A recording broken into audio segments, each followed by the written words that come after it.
Hi everyone, welcome back to a online solution. मैं हूं अशफाक और आप सभी का स्वागत है अपने प्यारा से चैनल ए ऑनलाइन सॉल्यूशन में। और आज अब इस वीडियो में नाव और धारा वाला जो इम्पोर्टेंट 5 नंबर वाला सवाल पूछा जाता है ना, वो मैं आपको क्लियर करने वाला हूं डाउट। तो इस वीडियो को ध्यान से देखिए। ये सवाल जब बताएंगे ना, इसके बाद जो मैं सवाल दूंगा वो आप एकदम ऑटोमेटिक खुद से बनाओगे, पक्का मैं बता रहा हूं। तो ध्यान से देखो, 5 नंबर का सवाल पूछा जाता है, पूरी वीडियो देखना, आपको 100% समझ में आएगा। ओके, चलिए पढ़ते हैं। देखिए क्या बोलता है। निशा धारा के अनुकूल, अनुकूल का मतलब होता है साथ साथ, धारा के साथ साथ 2 घंटे में 20 किलोमीटर तैर सकती है। ठीक है, यानी कि धारा के साथ साथ 2 घंटे में 20 किलोमीटर तैर सकती है। फिर क्या बोलता है, धारा के प्रतिकूल मतलब उल्टा 2 घंटे में 4 किलोमीटर तैर सकती है। उसकी स्थिर जल में तैरने की चाल तथा धारा की चाल ज्ञात करें। तो मुझे क्या निकालना है, जल की चाल है ना, जल में तैरने की चाल, यानी कि निशा की चाल निकालना है कि नहीं। निशा की जल में मतलब स्थिर जल मतलब जल जो रुका हुआ है ना, तो उस रुका हुआ जल में तैरने की चाल और धारा की चाल क्या है वो निकालना है। तो जो मुझे निकालना है उसको पहले हम लोग क्या करेंगे, मान लेंगे। चलिए हल करते हैं। तो यहाँ पे मानते हैं, क्या मानते हैं, पहले मानते हैं माना कि स्थिर जल में निशा की चाल है ना, माना कि स्थिर जल में निशा की चाल क्या मान लेते हैं, चाल मान लेते हैं x किलोमीटर प्रति घंटा। ठीक है, ये मान लिया।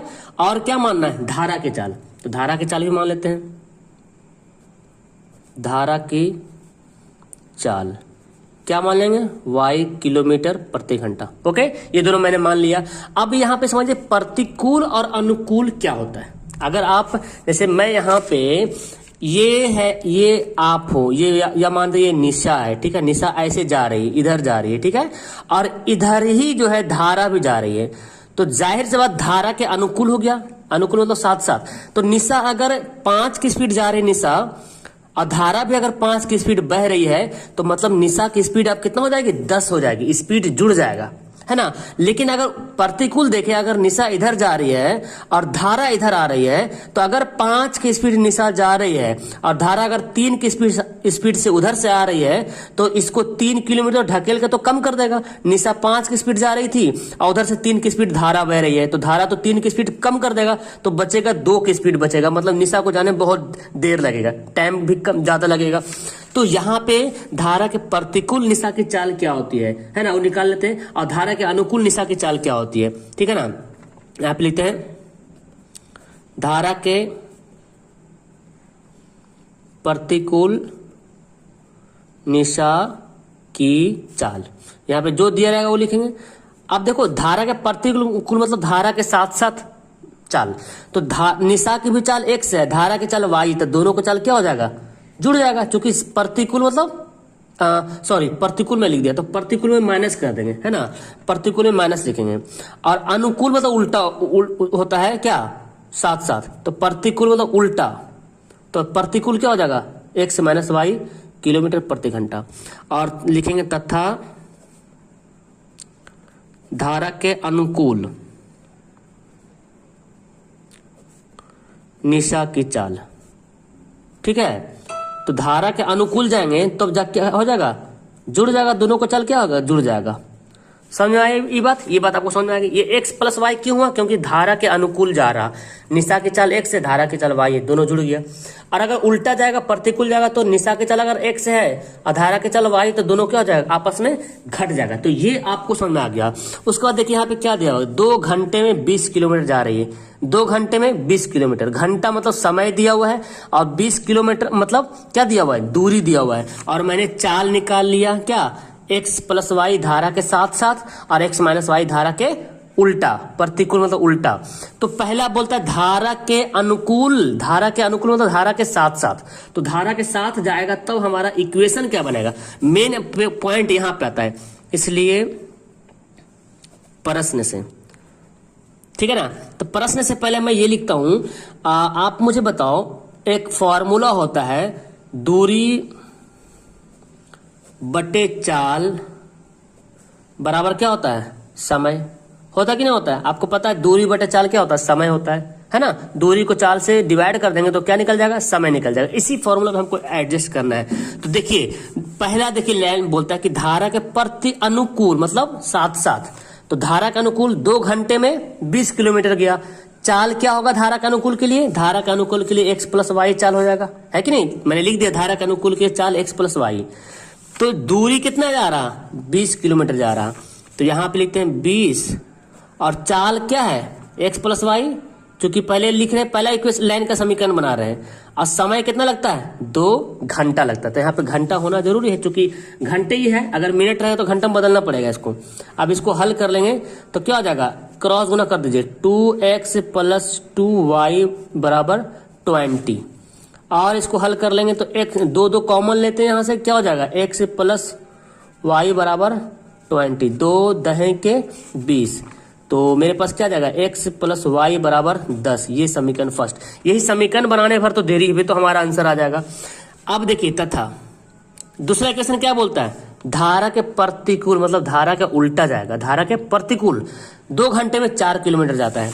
अब धारा के प्रतिकूल जाएंगे तो देखो प्रतिकूल के लिए कौन सा चाल हो जाएगा, x माइनस वाई, कितना जा रहा, 2 घंटे में 4 किलोमीटर, दूरी कितना है 4 हो गया, तो दूरी हो जाएगा चाल 4 हो गया, और दूरी 4 हो गया 4 किलोमीटर, और चाल क्या होगा x माइनस वाई, क्योंकि प्रतिकूल वाला लिख रहे हैं यहाँ पे। तो कितना समय लगता है, इसका समय भी 2 घंटा लगता है। लीजिए मतलब कि जब धारा के साथ साथ जा रहा है तो 20 किलोमीटर चल जा रहा है वही 2 घंटा में, और उतने घंटा में 2 ही घंटा टाइम लगा, लेकिन 4 ही किलोमीटर जा रहा, क्योंकि जाहिर सी बात धारा के ढकेल रहा तो चाल तो कम होना है। अब यहाँ भी क्या करेंगे, आप यहाँ क्रॉस गुना कर दो, 2x minus 2y equal to 4, यहाँ भी 2 कॉमन ले लेते हैं तो x minus Y equal to 4, 2 दूना 4, क्या हो जाएगा x माइनस वाई बराबर 2। समीकरण सेकंड हो गया ना। अब फर्स्ट समीकरण को सेकंड समीकरण क्या कर देंगे, हल कर देंगे। यहाँ पे लिखते हैं समीकरण फर्स्ट तथा सेकंड से। फर्स्ट क्या है, x plus Y equal to 10, आई क्या है x minus Y equal to 2, क्या करेंगे जोड़ देंगे, ये दोनों कट जाएगा, 2x बराबर 10 2 12, 2 छक 12, x का वैल्यू कितना आ गया 6 आ गया, यहीं पे बनाते हैं ठीक है ना, x इक्वल टू 6 आ गया। अब x का मान समीकरण फर्स्ट में डाल दो, तो ये 6 किलोमीटर प्रति घंटा है, ठीक है। तो x का मान समीकरण फर्स्ट में रखने पर, फर्स्ट समीकरण क्या है x प्लस वाई बराबर 10, देखिए x प्लस वाई बराबर 10, तो x का वैल्यू कितना आया 6 आया, तो y का वैल्यू कितना आ जाएगा 10 माइनस 6 बोले तो 4 किलोमीटर प्रति घंटा आ गया ना, 4 किलोमीटर प्रति घंटा। मतलब ये हुआ कि x से मतलब क्या हुआ, निशा की चाल 6 किलोमीटर प्रति घंटा और धारा की चाल 4 किलोमीटर प्रति घंटा, ये क्या हो जाएगा हमारा आंसर हो जाएगा। अब जरा दूसरा सवाल देखिए, सवाल उसी टाइप का है, बस ना इसको थोड़ा से 4 इक्वेशन एक में मिला दिया है। देखिए एक नाव 10 घंटे में धारा के प्रतिकूल 30 किलोमीटर तथा धारा के अनुकूल 44 किलोमीटर, मतलब 10 ही घंटा में धारा के प्रतिकूल जा रहा 3 किलोमीटर, धारा का उल्टा 30 किलोमीटर जा रहा, और धारा के साथ साथ 44 किलोमीटर, तो बोला जाए तो 30 से 44 74 किलोमीटर 10 घंटा में जा रहा है कि नहीं। और दूसरा इक्वेशन बोलता है कि 13 घंटा लगाता है जब 40 किलोमीटर धारा के प्रतिकूल जाता है, मतलब उल्टा जाता है, और 55 किलोमीटर धारा के साथ साथ जाता है। तो 44 किलोमीटर धारा के प्रतिकूल जा रहा और 55 किलो धारा के अनुकूल जा रहा, यानी कि 55 40 कितना हो गया 95 किलोमीटर जा रहा, तो 13 घंटा लग रहा। तो तब निकालना कि धारा की चाल क्या होगा, नाव क्या होगा। इससे पहले जो मैं बताया था उससे उस टैप में जो भी सवाल रहेगा ना आप आराम से बना लीजिएगा, तो वो नॉर्मल सा था, अब उसको थोड़ा अपग्रेड यहाँ पे कर दिया। देखिए कैसे बनाएंगे हम लोग, तो यहाँ पे हल करते हैं। अब पहले तो मुझे क्या करना पड़ेगा, पहले यहाँ पे क्या बोल रहा, धारा के चाल और नाव की चाल है कि नहीं। तो मान लेंगे, माना कि क्या मानेंगे यहाँ पे, नाव की चाल मानते हैं पहले, क्योंकि नाव तो पहले है तब धारा है ना। माना कि स्थिर जल में नाव की चाल, यही ना बोल रहा हूं, स्थिर जल में नाव की चाल, तो क्या मानते हैं x किलोमीटर प्रति घंटा, ठीक है। अब नाव की चाल मान लेते हैं, अब धारा की चाल भी मानते हैं, धारा की चाल, तो धारा की चाल क्या हो जाएगा y किलोमीटर प्रति घंटा, समझ में आ रहा? अब देखिए धारा के अनुकूल और धारा के प्रतिकूल यहां पे भी लिख लेते हैं, ठीक है ना। धारा के अनुकूल नाव की चाल। अब बताइए धारा के अनुकूल जाएगा मतलब धारा के साथ साथ जाएगा, तो नाव की चाल क्या हो जाएगा? दोनों का चाल जुड़ जाएगा, है कि नहीं? x प्लस वाई किलोमीटर प्रति घंटा। और धारा के प्रतिकूल अगर जाएगा तो धारा के प्रतिकूल नाव की चाल। तो बताइए धारा के प्रतिकूल अगर जाता है तो नाव की चाल क्या हो जाएगा? घट जाएगा। ये नाव की चाल x है और धारा की चाल y है, तो दोनों में घट जाएगा क्योंकि उल्टा जाएगा तो घट जाएगा, ठीक है।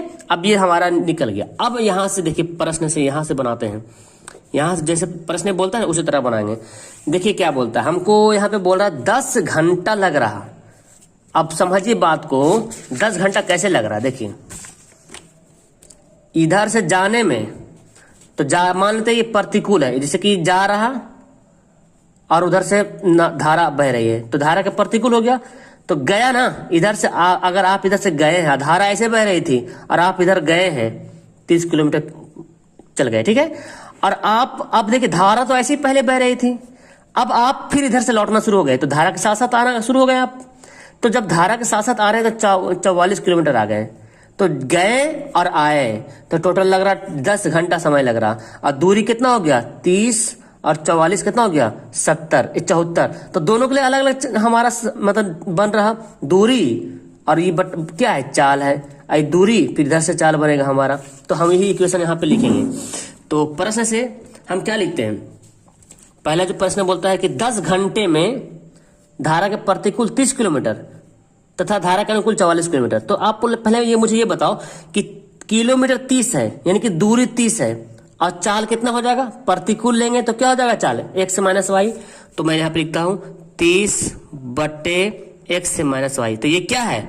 30 किलोमीटर दूरी है और x माइनस वाई क्या है? चाल है, उल्टा वाला प्रतिकूल वाला, चूंकि पहले बोल रहा प्रतिकूल तो प्रतिकूल लिखे। तो इसको जाने में कुछ तो कुछ समय लगा होगा ना, जैसे कि धारा का प्रतिकूल जा रहा था, कुछ 30 किलोमीटर गया, x माइनस वाई की स्पीड में गया, चाल में गया, तो कुछ तो समय लगा होगा। चलिए मानते कुछ समय लगा होगा। फिर अब उधर से लौट रहा तो 44 किलोमीटर दूरी लौट रहा, 44 किलोमीटर लौट रहा, और ये धारा के साथ साथ लौट रहा अनुकूल। तो 30 किलोमीटर जाने में कुछ समय लगा होगा, 44 किलोमीटर उधर से आने में कुछ समय लगा होगा। तो बोलता दोनों मिला के जो है 10 घंटा का समय लगता है। समझ में आई बात?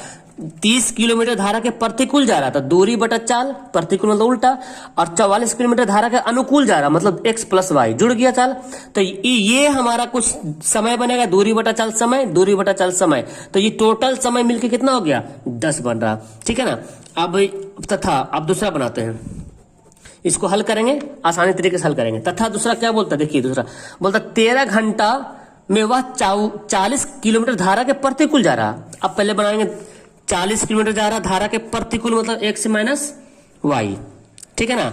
और क्या बोलता है? 55 किलोमीटर जाता है धारा के अनुकूल, तो इसको जाने में भी कुछ समय लगेगा, दूरी बटा चाल, चाल क्या हो जाएगा? x plus Y. तो धारा के प्रतिकूल 40 किलोमीटर और धारा के अनुकूल 55 किलोमीटर, तो दूरी बटा चाल, दूरी बटा चाल क्या हो जाएगा? समय। अब बोलता है कि समय कितना लग रहा है? 13 घंटा समय लग रहा, ठीक है ना। अब मुझे इसको देखो, इसको अगर हल करते हैं ना तो काफी लंबा बनेगा, तो इसको हम नॉर्मली से हल्का करते हैं। यहाँ पे लिख लेते हैं, माना कि क्या मानते हैं? देखिए माना कि 1 बटा x माइनस वाई बराबर u मानते हैं। बोले सर ये कैसे लाया? देखिए एक्चुअली जो 40 यहाँ पे लिखा हुआ है, देखिए यहाँ पे मान लेते 30, यहाँ पे जो 30 लिखा हुआ है x माइनस वाई है ना, ये जो लिखा हुआ ना 30 बटे x माइनस वाई, तो ये मैंने यहाँ पे लिख दिया। इस बात को हम ऐसे लिख सकते हैं 30 गुना 1 बटे x माइनस वाई, बोलिए लिख सकते कि नहीं? क्योंकि यही तो गुना हुआ था ना, 30 से कम 30 हुआ था, तो इसके जगह पे हम क्या मान लिए? u मान लिए। तो अब मेरा क्या हो जाएगा? यहाँ पे क्या लिख सकते हैं हम? 30u लिख सकते कि नहीं? तो देखो अब हमको इक्वेशन बनाने में आसान होगा, इसीलिए मैं यहाँ पे x माइनस वाई को u मान लेते हूँ और 1 बटे x प्लस वाई को भी मान लेते हैं, ठीक है ना। अब हमारा क्या बन जाएगा? तो इसको मैं कैसे लिख सकता हूँ? 30 बटा x माइनस वाई को, 30 बटा x माइनस वाई को मैं क्या लिख सकता हूँ? 30u, और 40 बटा x प्लस वाई को क्या लिखेंगे? 44 है ना, 44 भी, और बराबर कितना है? 10। अब हमारा समीकरण फर्स्ट बना। इसको कैसे लिखेंगे हम? तो 40u लिख देंगे x माइनस वाई है, और इसको क्या लिखेंगे 55 भी लिखेंगे बराबर 13। समीकरण सेकंड हो गया। अब हमको आराम से इसको काटना पड़ेगा, है ना। तो इसको हम वज्र गुणन विधि से बना दो तो मेरे ख्याल से ज्यादा आसानी से बन जाएगा वज्र गुणन विधि ने। तो फिर काटकुट करो और क्या, फिर u का वैल्यू कटकुट करना पड़ेगा और बनाना पड़ेगा। अब देखिए इसको क्या करते हैं ना, इस समीकरण जो पहला समीकरण है ना, इसको मैं गुना करता हूँ 4 से और इसको गुना करते 3 से। लुप्तीकरण विधि से हल कर देते हैं, आराम से हो जाएगा। तो 30 चौक 120 यू हो जाएगा, प्लस 44 चौक कितना हो जाएगा, 4 चौक 16, 4 चौक 16 117, 117 भी, और 10 चौक 40। अब 3 से गुना करते हैं, 4 तिया 12 120 यू, 55 तिया तो 3 पचे 15, 3 पचे 15 116 बराबर 13 तिया 39। ये कट कुट हो जाएगा यहाँ से। अब 176 में से 165 घटा देंगे, कितना आ जाएगा 11 भी, है ना। और ये घटा दो 1 आ गया। तो v बराबर क्या आ गया, v बराबर मेरे पास आ गया 1/11। अभी मेरा आंसर नहीं आया, अभी v बराबर आंसर निकला, ठीक है ना। अब v का वैल्यू समीकरण फर्स्ट में डाल दो। देखिए अब हमारा समीकरण फर्स्ट सेकंड यहाँ पे है, ठीक है ना। फिलहाल v का मान समीकरण फर्स्ट में रखने पे, तो फर्स्ट समीकरण रखते हैं। फर्स्ट क्या है देखिए, 30u प्लस 44v बराबर 10। ये थोड़ा लॉन्ग है ये, ओके। तो 44 गुना v का वैल्यू कितना, 1/11, 11 चौक 44, तो 30u, ये 4 दर्जा घटेगा, 10 माइनस 4 हो जाएगा ना, 10 माइनस 4 हो जाएगा। तो 30u बराबर क्या हो जाएगा 6 हो जाएगा u, और u बराबर क्या हो जाएगा 6/30 बोले तो 1/5। तो u का वैल्यू क्या आ गया 1/5 आ गया, v का वैल्यू 1/11 आ गया। अब देखिए आगे बढ़ाते हैं, यहाँ पे लिखते हैं ना, देखिए तो मेरे पास क्या आ गया, देखो यहाँ पे लिखता हूँ मैं, यहाँ पे लिखता हूँ, दिख रहा यहाँ पे, चूंकि अब मेरे पास आ गया v बराबर 1/11 और u बराबर आ गया 1/5। तो मैंने माना क्या था, चूंकि मैंने x 1/x माइनस वाई है ना, 1 देखो 1/x माइनस वाई को u माना था, 1/x माइनस वाई को u माना था, 1/x माइनस वाई बराबर u। तो 1/x माइनस वाई और u का वैल्यू कितना आया 1/5। इसको हल करेंगे तो क्या हो जाएगा x माइनस वाई बराबर 5 एकम 5। अब इस समीकरण तीसरा बना लेंगे, ठीक है ना, तब जाकर हमारा आसानी से हल निकल जाएगा। फिर 1/x प्लस वाई को मैंने क्या माना था, v माना था। तो 1/x प्लस वाई और v का वैल्यू आया 1/11, क्रॉस गुना कर दीजिए, x प्लस वाई बराबर 11 एकम 11, समीकरण 4। अब फिर से 3 समीकरण 3 तथा 4 से, क्योंकि अभी तो हमको x वाई वैल्यू निकालना है ना। तो x माइनस वाई बराबर 5 और x प्लस वाई बराबर 11 कट गया, 2x बराबर 16, 2 8 16, x का वैल्यू कितना आ गया 8 किलोमीटर प्रति घंटा। अब x का वैल्यू समीकरण 3 या 4 में डाल दो, है ना। x का ये 5 नंबर सवाल में आएगा, x मान समीकरण 4 में रख दो, 4 में रखने पर तो 4 वाला समीकरण x प्लस वाई बराबर 11 है, x प्लस वाई बराबर 11 और x का वैल्यू आया था 8। अब देखिए 8 उधर घट जाएगा, 11 माइनस 8 कितना गया 8 3 11, है ना। इसलिए x बराबर 8 किलोमीटर प्रति घंटा और y बराबर 3 किलोमीटर प्रति घंटा। यानी कि यहाँ पे आप लिख सकते हैं कि नाव की चाल बराबर 8 किलोमीटर प्रति घंटा और धारा की चाल बराबर 3 किलोमीटर प्रति घंटा। तो 2 सवाल से आपको बहुत कुछ समझ में आ गया होगा, ठीक है ना। और आपको इस तरह सवाल को ना रिहर्सल करना, बार बार एग्जाम में आएगा सवाल तो छाप दीजिएगा, ओके। उम्मीद करता हूँ आपको बहुत अच्छी तरीके से समझ में आएगा। नीचे कमेंट कीजिएगा कि समझ में आया कि नहीं आया, नहीं तो फिर से मैं दूसरी वीडियो बनाने की कोशिश करूंगा, okay. That's all, thank you everyone. ऐसे आपको समझ में आ गया होगा, वीडियो पीछे से करके देखिए, आराम से ठंडा मिजाज से देखिए, आपको 100% समझ में आएगा, ओके। बाय।